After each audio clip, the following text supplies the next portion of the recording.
ಓಂ ನಮೋ ಶಿವಾಯ. ಓಂ ನಮೋ ನಾರಾಯಣಾಯ. ಸ್ವಾಮಿ ಕೊರಗಜ್ಜ. ನನ್ನೆಲ್ಲ ಪ್ರೀತಿ ವೀಕ್ಷಕರಿಗೆ ಶಿವಾಮ್ ಕನ್ನಡ ಆಧ್ಯಾತ್ಮಿಕ ಚಾನಲ್ಗೆ ಸ್ವಾಗತ. ಇವತ್ತು ನಾನು ಅಂದರೆ ಶತ್ರುಗಳನ್ನು ತೊಡೆದು ಹಾಕಲು, ಶತ್ರುಗಳಿಂದ ಮುಕ್ತಿ ಹೊಂದಲು ಈ ಒಂದು ಪವರ್ಫುಲ್ ಮಂತ್ರವನ್ನು ಹೇಳ್ತೇನೆ. ಅದ್ರ ಬಗ್ಗೆ ಮಾಹಿತಿ ಕೊಡ್ತೇನೆ. ಹಾಗೆಯೇ ವಾರಕ್ಕೊಂದು ಸಲ ನಾನು ನನ್ನ ಪ್ರೀತಿ ವೀಕ್ಷಕರು ಯಾರು ನನಗೆ ಡೈಲಿ ಮೆಸೇಜ್ ಮಾಡ್ತಾರೆ ಅವರ ಹೆಸರನ್ನು ಓದಿ ಹೇಳ್ತೇನೆ ಅಂತ ಹೇಳಿದ್ದೇನೆ. ಒಂದು ಸೋಮವಾರದಿಂದ ಒಂದು ಸೋಮವಾರ ಆ ಥರ ಹೇಳ್ಕೊಂಡು ಹೋಗ್ತೇನೆ. ಅವರ ಹೆಸರನ್ನು ಕೂಡ ಹೇಳ್ತೇನೆ. ಅದಕ್ಕಿಂತ ಮುಂಚೆ ನನ್ನ ಚಾನಲನ್ನು ನೋಡೋದು ಮಾತ್ರ ಅಲ್ಲ, ದಯವಿಟ್ಟು ಸಬ್ಸ್ಕ್ರೈಬ್ ಮಾಡೋದನ್ನು ಮರಿಬೇಡಿ. ಸಬ್ಸ್ಕ್ರಿಪ್ಷನ್ ಫ್ರೀ ಆಗಿರುತ್ತೆ. ವಿಡಿಯೋ ನೋಡೋದು ಮಾತ್ರ ಅಲ್ಲ, ಲೈಕ್ ಮಾಡೋದನ್ನು, ಶೇರ್ ಮಾಡೋದನ್ನು ಮರಿಬೇಡಿ. ಸಬ್ಸ್ಕ್ರೈಬ್ ಅಂತ ಒತ್ತುವಾಗ ಸೈಡಲ್ಲಿ ಬೆಲ್ ಐಕಾನ್ ಇದೆ, ಅದನ್ನು ಕ್ಲಿಕ್ ಮಾಡೋದು, ಆಲ್ ಅಂತ ಬರ್ತಾನೆ ಕ್ಲಿಕ್ ಮಾಡೋದನ್ನು ಮರಿಬೇಡಿ. ಆಗ ಮಾತ್ರ ನನ್ನ ಎಲ್ಲ ವಿಡಿಯೋ ನೋಟಿಫಿಕೇಶನ್ ಸಿಗುತ್ತೆ. ಸಬ್ಸ್ಕ್ರೈಬ್ ಅಂತ ಒತ್ತಿದ್ರೆ ಏನೂ ನಿಮಗೆ ಗೊತ್ತಾಗಲ್ಲ. ಹಾಗೆಯೇ ಆಧ್ಯಾತ್ಮಿಕಕ್ಕೆ, ಜ್ಯೋತಿಷಕ್ಕೆ ಸಂಬಂಧಪಟ್ಟ ಉಪಯುಕ್ತ ಮಾಹಿತಿ ಇರುವಂಥ ವಿಡಿಯೋನ ಹಾಕ್ತೇನೆ. ನಿಮ್ಮ ಏನೇ ವೈಯಕ್ತಿಕ ಸಮಸ್ಯೆ ಇದೋ ಮುಕ್ತವಾಗಿ ಕಮೆಂಟ್ ಬಾಕ್ಸಲ್ಲಿ ಡೀಟೇಲಾಗಿ ಸಮಸ್ಯೆಯನ್ನು ಬರೆದುಕೊಳಿಸಿ, ಜೊತೆಗೆ ರಾಶಿ ನಕ್ಷತ್ರ ತಿಳಿಸಿ. ಅರ್ಧಂಬರ್ಧ ಸಮಸ್ಯೆಯನ್ನು ಬರೆದುಕೊಳಿಸಿದ್ರೆ ಖಂಡಿತವಾಗ್ಲೂ ಉತ್ತರಿಸೋಕ್ಕಾಗಲ್ಲ.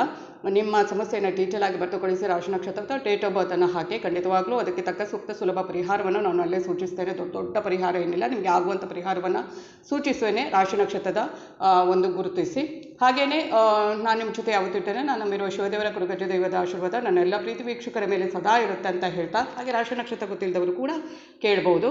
ಹಾಗೆಯೇ ನಾನು ಶತ್ರುಗಳನ್ನು ತೊಡೆದು ಹಾಕಲು ಮತ್ತು ಶತ್ರುಗಳನ್ನು ಅದೇ ನಮಗೆ ಗೊತ್ತಿರುತ್ತಲ್ವ, ಕೆಲವರು ಹಿತಶತ್ರುಗಳು ಇರ್ತಾರೆ ಅಥವಾ ಬೇರೆ ಅಂದರೆ ಏನೋ ಒಂದು ನಾವು ಏನೂ ಮಾಡಿರುವುದಿಲ್ಲ, ಆದರೂ ಅವರು ನಮ್ಮ ಮೇಲೆ ಏನೇನೋ ಕೆಂಡಕಾರ್ತಾ ಇರ್ತಾರಲ್ವ, ಅಂಥವರನ್ನು ತೊಡೆದು ಹಾಕಲು, ಅಂಥವರನ್ನು ದೂರ ಮಾಡಲು ಈ ಒಂದು ಮಂತ್ರ ಪವರ್ಫುಲ್ ಆಗಿರುತ್ತೆ. ಅದನ್ನು 108 ಬಾರಿ ಭಕ್ತಿಯಿಂದ, ಶ್ರದ್ಧೆಯಿಂದ, ನಿಷ್ಠೆಯಿಂದ ಪಠಿಸಬೇಕು. ಯಾವತ್ತೂ ಅದು ಇದ್ದರೆ ಮಾತ್ರ ಏನೂ ಮಾಡಿದರೆ ಅದರಿಂದ ಪ್ರಯೋಜನ ಇಲ್ಲ. ಹಾಗೆಯೇ ನಾನು ಹೇಳಿದ್ದೇನೆ, ವಾರಕ್ಕೊಂದು ಸಲ ನನ್ನ ಪ್ರೀತಿ ವೀಕ್ಷಕರ ಬಗ್ಗೆ ಎಲ್ಲರೂ ಮೆಸೇಜ್ ಮಾಡ್ತಾರೆ.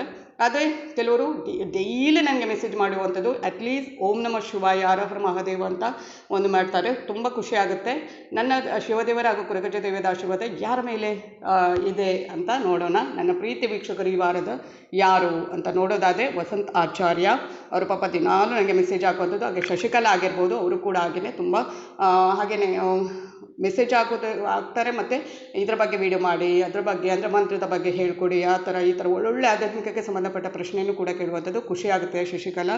ಹಾಗೆಯೇ ಬಿಂದು ಭಾರತಿ ಆಗಿರ್ಬೋದು, ನನಗೆ ತುಂಬ ಇಷ್ಟ. ಇವರೆಲ್ಲ ನನ್ನ ಒಂದು ಆತ್ಮೀಯರು ಅಂತಲೇ ಹೇಳ್ಬೋದು. ಹಾಗೆಯೇ ಅಶ್ವಿನಿ ಕುಲಕರ್ಣಿ ಆಗಿರ್ಬೋದು, ಅಕ್ಷತಾ ಶೆಟ್ಟಿ ಆಗಿರ್ಬೋದು, ಶ್ರುತಿ ಆಗಿರ್ಬೋದು, ಜೀವಿತ ಆಗಿರ್ಬೋದು, ಕಿರಣ್ ಕುಮಾರ್ ಆಗಿರ್ಬೋದು, ಡಾಕ್ಟರ್ ಬದ್ರಿನಾಥ್ ಜಹಗೀರ್ದಾರ್ ಆಗಿರಬಹುದು. ಹಾಗೆಯೇ Rahul K, BUV Rahul K ಅಂತ ಉಂಟು. ಹಾಗೆಯೇ ಮಂತು ಪಾಟೀಲ್ ಆಗಿರ್ಬೋದು, ಹಾಗೆಯೇ ಹರೀಶ್ ಕೆ ಆಗಿರ್ಬೋದು. ಇವರೆಲ್ಲ ನನ್ನ ಪ್ರೀತಿ ವೀಕ್ಷಕರು ಅಂತಲೇ ಹೇಳ್ಬೋದು. ದಿನಾಲು ಮೆಸೇಜ್ ಮಾಡುವಂಥದ್ದು, ಆದಷ್ಟು ಹೆಚ್ಚು ಮೆಸೇಜ್ ಮಾಡುವಂಥದ್ದು ಖುಷಿ ಆಗುತ್ತೆ. ಅಟ್ಲೀಸ್ಟ್ ಓಂ ನಮಃ ಶಿವಾಯ ಅಂತ ಹೇಳಿದ್ರು ನನಗೆ ತುಂಬ ಖುಷಿ ಆಗುತ್ತೆ. ಇವರೆಲ್ಲರೂ ನನ್ನ ಪ್ರೀತಿ ವೀಕ್ಷಕರು ಅಂತ ಹೇಳ್ಬೋದು. ವಾರಕ್ಕೊಂದು ಸಲ ಹೀಗೇ ನಾನು ಹೇಳ್ಕೊಂಡು ಹೋಗ್ತೇನೆ. ನಾನು ನಂಬಿರುವ ದೇವರ ಆಶೀರ್ವಾದ ಸಂಪೂರ್ಣ ಇರಲಿ ನಿಮ್ಮ ಮೇಲೆ. ಧನ್ಯವಾದಗಳು ಅಂತ ಹೇಳ್ತಾ, ಶತ್ರುಗಳನ್ನು ತೊಡೆದು ಹಾಕಲು ಮತ್ತು ಶತ್ರುಗಳಿಂದ ಅವರನ್ನು ನಮ್ಮನ್ನು ನಾವು ರಕ್ಷಿಸಲು ಈ ಒಂದು ಮಂತ್ರ ತುಂಬಾ ಪರಿಣಾಮಕಾರಿ ಅಂತ ಹೇಳ್ಬೋದು.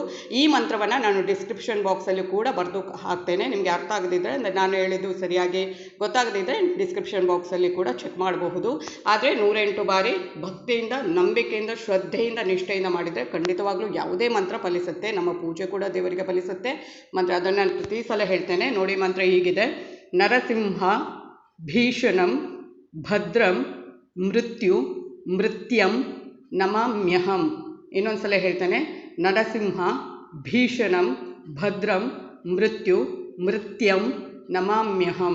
ಈ ಒಂದು ಮಂತ್ರವನ್ನು ಕರೆಕ್ಟಾಗಿ ಉಚ್ಚಾರಣೆ ಕೂಡ ಮಾಡಬೇಕು. ಒಟ್ಟಾರೆ ಅರ್ಧಂಬರ್ಧ ಮಾಡುವುದಲ್ಲ, ಕರೆಕ್ಟಾಗಿ ಉಚ್ಚಾರಣೆ ಮಾಡಿಕೊಂಡು ನೀವೇನು ಮಾಡಬೇಕು, 108 ಬಾರಿ ಭಕ್ತಿಯಿಂದ, ನಂಬಿಕೆಯಿಂದ, ಶ್ರದ್ಧೆಯಿಂದ, ನಿಷ್ಠೆಯಿಂದ ಮಾಡಿದರೆ ಪ್ರತಿಯೊಂದು ಮಂತ್ರ ಕೂಡ ಅದರ ಒಂದು ಏನಿರುತ್ತೆ ಅದು ನಮಗೆ ಫಲ ಫಲಿಸುತ್ತೆ ಅಂತ ಹೇಳ್ಬೋದು. ಇದು ಇವತ್ತಿನ ವಿಡಿಯೋ ಆಗಿರುತ್ತೆ. ಮುಂದಿನ ವಿಡಿಯೋದಲ್ಲಿ ಮತ್ತೆ ಭೇಟಿ ಆಗ್ತೇನೆ. ಅಲ್ಲಿವರೆಗೆ ನನ್ನ ಎಲ್ಲ ಪ್ರೀತಿ ವೀಕ್ಷಕರಿಗೆ ಧನ್ಯವಾದಗಳು.